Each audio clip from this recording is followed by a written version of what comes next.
Barangay Labnay, San Jacinto, Pangasinan Project Part 6. So update lang po tayo rito mga boss.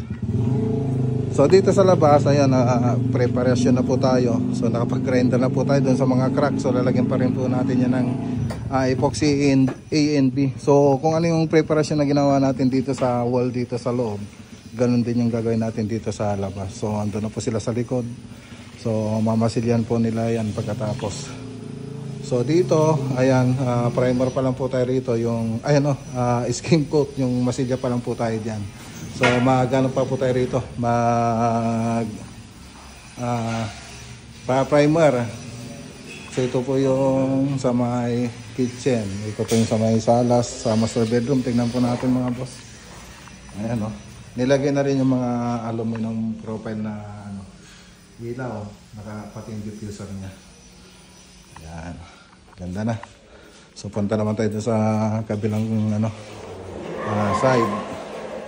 Ito yung isang kwarto. So ganoon din, naka-aluminum profile. So ayaw ni sir ng cove design. So kaya mapansin niyo puro aluminum profile. So dito lang yung banda na cove design. Tapos may PVC. So yung 3D animation nito makikita niyo naman doon sa part 1 ng video natin. So abangan niyo na lang po. So dito, ayos na lang po nila dito. Yung dihan na lang po sila dito pagkatapos. Ayun, primer na po tayo. May gumagawa dito sa loob, meron din gumagawa din sa labas. So ayan, abangan nyo na lang po yung ibang part na ito. Magandang araw po sa lahat at God bless.